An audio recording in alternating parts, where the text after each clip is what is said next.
அஸ்ஸலாமு அலைக்கும். Welcome to Sadha's kitchen. இன்றைக்கி நம்ம ஒரு சிம்பிளான அதே சமயத்தில் ரொம்ப டேஸ்ட்டான பன்னீர் கிரேவி தான் பார்க்க போகிறோம். ரொம்ப டேஸ்ட்டாக இருக்கும். இதில் நம்ம க்ரீம் எதுவுமே சேர்க்க போகிறது கிடையாது. க்ரீமுக்கு பதில் ஒரு முக்கியமான ஒரு பொருள் சேர்க்க போகிறோம். அது நம்ம எல்லார் வீட்லேயும் இருக்கும். ஈஸியாக கிடைக்கக்கூடிய ஒரு பொருள் தான். செம்ம டேஸ்ட்டாக இருக்கும்.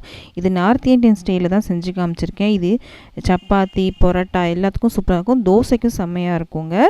வெரைட்டி ரைஸ் கூட சூப்பராக இருக்கும். ட்ரை பண்ணி பாருங்கள். இப்போ வாங்க இந்த பன்னீர் கிரேவி எப்படி பண்ணலாம் அப்படின்றத பார்க்கலாம். ஒரு பேன் எடுத்திருக்கேன். இதில் ஒரு 6 டேபிள் ஸ்பூன் அளவுக்கு எண்ணெய் எடுத்திருக்கேன். எண்ணெய் கொஞ்சம் சூடாகட்டும். எதுக்கு இந்த அளவுக்கு எண்ணெய் எடுத்துருக்கோன்னா, நம்ம வெங்காயத்தை பொரிச்சு எடுக்க போகிறோம். அதுக்காக தான் நான் இன்றைக்கி 3 பெரிய வெங்காயமை நான் நீல வாக்கில் மெலிசாக கட் பண்ணி வச்சுருக்கேன். இல்லைனா சீவி கூட நீங்கள் எடுத்துக்கோங்க. ஒரே மாதிரி இருக்கணும். அப்போ தான் நமக்கு கலர் ஒரே மாதிரி நமக்கு கிடைக்கும். வெங்காயம் வந்து நல்லா ப்ரௌன் ஆகணும். அது வரைக்கும் நம்ம வந்து இதில் வந்து எண்ணெயில் பொரிச்சு எடுக்க போகிறோம். ஒரு 6 டேபிள் ஸ்பூன் அளவுக்கு எண்ணெயில் வந்து நம்ம இந்த வெங்காயத்தை நல்லா பொரிச்சு எடுத்துக்கலாம். கலர் வந்ததுக்கப்புறம் உங்களுக்கு காமிக்கிறேன் பாருங்கள். இந்த அளவுக்கு நல்லா ப்ரௌன் ஆயிடணும். பார்த்திங்களா, நல்லாவே ப்ரௌன் ஆயிடுச்சு. இப்போது இந்த எண்ணெயெலாம் வடிகட்டிட்டு நம்ம இதை எடுத்துடலாம். எண்ணெய் வந்து இந்த பேன்லேயே இருக்கட்டும். இந்த வெங்காயத்தை மட்டும் நம்ம தனியாக ஒரு பிளேட்டுக்கு மாற்றி வச்சுக்கலாம். இதை ஆறினதுக்கப்புறம் நம்ம அரைக்கணும். முடிஞ்ச அளவுக்கு எல்லா எண்ணெயுமே வடிச்சிட்டு நீங்கள் இந்த மாதிரி ஒரு தட்டில் போட்டு வச்சுக்கோங்க. இப்போ இது நல்லாவே ஆறிடுச்சு. இது சூட்டில் இருக்கக்கூடாது. கொஞ்சம் ஆறினதுக்கப்புறம் பார்த்திங்கன்னா நல்லா கிறிஸ்பாக இருக்கும். இப்போது ஒரு மிக்ஸி ஜார் எடுத்திருக்கேன். இப்போ நம்ம பொரிச்சு வச்சதால வெங்காயம் அதை வந்து மிக்ஸி ஜாரில் சேர்த்துடலாம். நீங்கள் எண்ணெய் எடுத்து வந்து பார்த்திங்கன்னா கொஞ்சம் நமத்து போன மாதிரி இருக்கும். ஆறினதுக்கப்புறம் பார்த்திங்கன்னா கொஞ்சம் கிறிஸ்பாயிரும். இதில் ஒரு 2 டேபிள் ஸ்பூன் அளவுக்கு தண்ணி சேர்த்து இந்த மாதிரி பேஸ்ட் மாதிரி அரைச்சி எடுத்துக்கோங்க. இதை வந்து ஒரு பாத்திரத்துக்கு தனியாக எடுத்து வச்சுக்கோங்க. அதே மிக்ஸி எடுத்து வச்சுருக்கேன். இதில் ஒரு 10 பல் பூண்டு, ஒரு சின்ன துண்டு இஞ்சி, இது கூட கொத்தமல்லி இலைகள் சேர்த்துனா அது கலர் வரும். நமக்கு கலர் தேவையில்லை, க்ரீன் கலர் தேவையில்லை. அதோட வாசமும் டேஸ்ட்டும் தேவை. அதுக்காக கொத்தமல்லியோட தண்டு இருக்கும் இல்லையா, அதை மட்டும் நான் எடுத்திருக்கேன். இலைகள் போட்டிங்கன்னா க்ரீன் கலர் வந்துடும். அதுக்காக இலைகள் எடுக்காமல் தண்டு பகுதி எடுத்திருக்கோம். இது கூட 3 தக்காளியை கட் பண்ணி வச்சுருக்கேன். இதெல்லாம் சேர்த்து நல்லா அரைச்சிட்டு வந்துட்டேன். இதை வந்து ஒரு பாத்திரத்துக்கு மாற்றிக்கோங்க. மாற்றிட்டு தனியாக இருக்கட்டும். கண்டிப்பாக இது செஞ்சுக்கோங்க. இது இது எதுக்கு செய்கிறோம் அப்படின்றது வந்து அடுத்த ஸ்டெப்லேயும் உங்களுக்கு தெரிஞ்சிடும். இந்த மிக்ஸி ஜார்லேயும் கொஞ்சம் தண்ணி சேர்த்து இந்த மிக்ஸி ஜாரையும் கொஞ்சம் கழுவி எடுத்து வச்சுக்கோங்க. இது தண்ணி சேர்த்து வச்சிடலாம். இந்த மாதிரி செஞ்சு வச்சுட்டு நம்ம அடுப்பக்கம் போகலாம் வாங்க. நம்ம வெங்காயம் பொரிச்சோம் இல்லையா, அதே எண்ணெய் தான் எடுத்து வச்சுருக்கேன். அடுப்பு ஆன் பண்ணியிருக்கேன். எண்ணெய் கொஞ்சம் சூடானதுக்கப்புறம் இதில் தாளிக்க வேண்டிய பொருட்கள்லாம் சேர்க்கலாம். ஒரு 1/2 டேபிள் ஸ்பூன் அளவுக்கு சீரகம், ஒரு பெரிய துண்டு பட்டை, ஒரு பிரிஞ்சி இலை, இது கூட 3 கிராம்பு, 2 ஏலக்காய். உங்கள்கிட்ட பெரிய ஏலக்காய் இருந்துச்சுன்னா அதை கூட நீங்கள் சேர்க்கலாம். என்கிட்ட இல்லை, அதனால் நான் சேர்க்கல. வேணும்னா நீங்கள் இது கூட சேர்த்துக்கலாம். இது நல்லா பொரிஞ்சு வரட்டும்.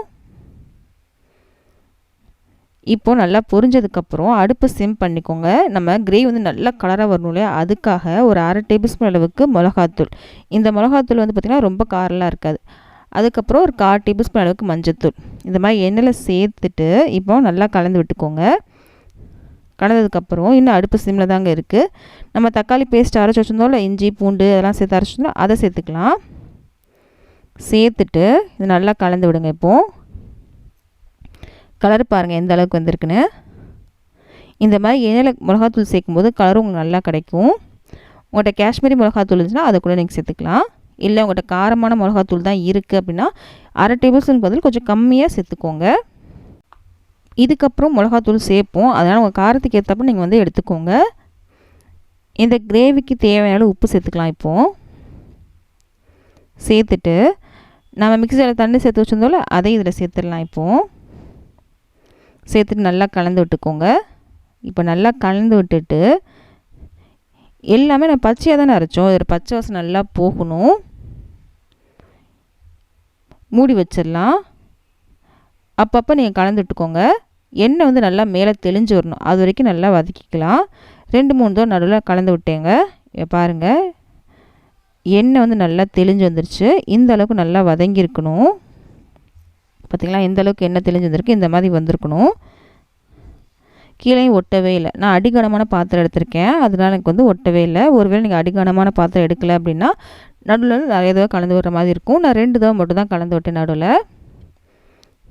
இப்போ நம்ம வெங்காய பேஸ்ட் அரைச்சி வச்சதால் அதை சேர்த்துருக்கோம். இதுக்கப்புறம் 1/2 டேபிள் ஸ்பூன் அளவுக்கு மிளகாத்தூள், 1/2 டேபிள் ஸ்பூன் அளவுக்கு மல்லித்தூள், இதை சேர்த்து நல்லா கலந்து விடலாம். இப்போ வந்து அடுப்பு சிம்மில் இருக்கணுங்க, நல்லா கலந்து விட்டுக்கோங்க. இந்த அளவுக்கு காரம் சேர்த்தாலுமே எனக்கு ரொம்பலாம் காரம் இருக்காது. இந்த மிளகாத்தூள் ரொம்ப காரம்லாம் இல்லை, கலர் மட்டும் தான் கிடைக்கிது, அதனால தான் இந்த அளவுக்கு நான் சேர்த்துருக்கேன். உங்களுக்கு காரம் ஜாஸ்தி இருக்குன்னா நீங்கள் கம்மி பண்ணிக்கலாம். இப்போது 3 டேபிள் ஸ்பூன் அளவுக்கு தயிர் எடுத்திருக்கேன். நம்ம தக்காளியும் எடுத்திருக்கோம், தயிரும் எடுக்குமான்னு கேட்காதீங்க, உங்களுக்கு கரெக்டாக வரும். இந்த தயிர் வந்து பார்த்திங்கன்னா ரொம்ப புளிப்பு இல்லாத தயிர் தான்.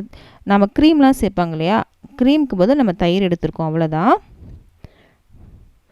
நான் அடிகனமான பாத்திரம் எடுத்திருக்கேன். இப்போ அடுப்பும் சிம் பண்ணியிருக்கேன், உடனே கலந்து விடுறேன். ஒருவேளை உங்களுக்கு அடிகனமான பாத்திரம் எடுக்கலை, சீக்கிரமாக கலந்து விட முடியாது அப்படின்னா அடுப்பு ஆஃப் பண்ணிட்டு தயிர் சேர்த்து நல்லா கலந்துட்டதுக்கப்புறம் அடுப்பு ஆன் பண்ணி நீங்கள் அந்த மாதிரி மூடி வச்சுக்கோங்க. மூடி வச்சு இந்த மாதிரி நல்லா கொதித்து எண்ணெய் தெளிஞ்சு வரணும், பொடிகளோட பச்சை வாசனை எல்லாம் போயிடணும்.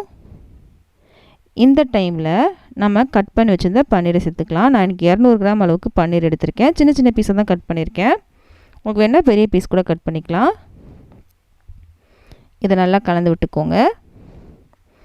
இப்போயே பார்த்திங்கன்னா சூப்பராக நல்ல மனம் வரும், வீடு ஃபுல்லாகவே ரொம்ப சூப்பராக இருக்கும், சாப்பிட டேஸ்ட்டாக இருக்கும். சப்பாத்திக்கெலாம் வச்சிங்கன்னா 2 சப்பாத்தி சாப்பிட்றதுல 4 சப்பாத்தி சாப்பிட்லாம், அந்தளவுக்கு ரொம்ப சூப்பரான ஒரு கிரேவிங்க.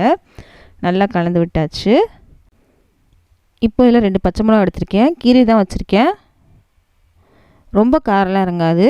ஒரு வாசனைக்காகவும் பச்சை மிளகா டேஸ்ட் கிடைக்கணுன்றதுக்காக தான் பச்சை மிளகா எடுத்திருக்கேன். இது ஆப்ஷனல் தான், வேணாலும் ஸ்கிப் பண்ணிக்கோங்க. இதுக்கப்புறம் இது 3 அளவுக்கு தண்ணி சேர்த்துக்கோங்க. தண்ணி சேர்த்து நல்லா கலந்து விட்டு மூடி வச்சிடலாம். இது கொதி வரணும். இப்போ மூடி வச்சிடலாம் கலந்து விட்டுட்டு. இப்போ நல்லா கலந்து விட்டாச்சு, மூடி வச்சு ஒரு கொதி கொதிக்கட்டும். இப்போ பார்த்திங்கன்னா கொதிக்க ஆரம்பிச்சிருச்சு. இப்போ நம்ம என்ன சேர்க்க போகிறோம் அப்படின்றத பார்க்கலாம். பார்த்திங்கன்னா கொதிக்க ஆரம்பிச்சிருச்சு. இப்போது கசூரி மேத்தி இருக்கு இல்லையா, அதுதான் நான் எடுத்திருக்கேன். 1 டேபிள் ஸ்பூன் அளவுக்கு கசூரி மேத்தி எடுத்திருக்கேன். இதை மாதிரி கையில் இந்த மாதிரி தேய்ச்சி விட்டுக்கோங்க, கொஞ்சம் தூளாகும். இந்த மாதிரி சேர்த்து நல்லா தூளாயிரும். இப்போது இதை சேர்த்துக்கோங்க. சேர்த்துட்டு ஒரு 1/2 டேபிள் ஸ்பூன் அளவுக்கு கரம் மசாலா தூள் இப்போ தான் சேர்க்குறோம், ஃபஸ்ட்டெலாம் சேர்க்கல, இப்போ தான் சேர்த்துருக்கோம். சேர்த்து நல்லா கலந்து விட்டுட்டு மூடி வச்சிடலாம், எண்ணெய் நல்லா தெளிஞ்சு வரட்டும்.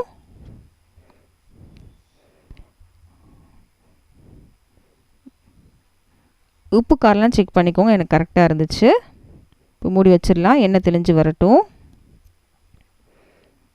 ஒரு 2 நிமிஷத்துலேயே பார்த்திங்கன்னா எங்களுக்கு வந்துருச்சு, எண்ணெய் நல்லா தெளிஞ்சு வந்துருச்சு. சூப்பரான ஒரு பன்னீர் கிரேவி ரெடி ஆயிடுச்சு, செம்ம டேஸ்ட்டாக இருக்குங்க, ட்ரை பண்ணி பாருங்கள். ஒரு 6 டேபிள் ஸ்பூன் ஃபஸ்ட்டு நம்ம எண்ணெய் சேர்த்தோம் இல்லையா, அது மட்டும்தான் ஃபஸ்ட்டு நம்ம சேர்த்த எண்ணெய் மட்டும்தான். எந்த அளவுக்கு எண்ணெய் தெளிஞ்சு வந்திருக்கு பாருங்கள், எவ்வளோ சூப்பராக இருக்குல்ல. இது பூரி சப்பாத்திக்கெலாம் செம்ம டேஸ்ட்டாக இருக்கும்னு ட்ரை பண்ணி பார்த்துட்டு எப்படி இருந்தது சொல்லுங்கள். இந்த வீடியோ பிடிச்சினா ப்ளீஸ் லைக் பண்ணுங்கள், லைக் பண்ணால் தான் அது நிறைய பேருக்கு ரெக்கமெண்ட் ஆகும். நிறைய பேர் சப்ஸ்கிரைப் பண்ணாமல் தான் பார்த்துட்ருக்கீங்க, ப்ளீஸ் சப்ஸ்கிரைப் பண்ணுங்கள். இந்த மாதிரி ரெசிபிஸ்லாம் உங்கள் ஃப்ரெண்ட்ஸ்க்கும் ஃபேமிலிஸ்க்கு யாருக்கா பிடிக்கணும் அவங்களுக்கு இந்த வீடியோ ஷேர் பண்ண மறக்காதீங்க. நம்ம அடுத்த வீடியோ சந்திக்கலாம்.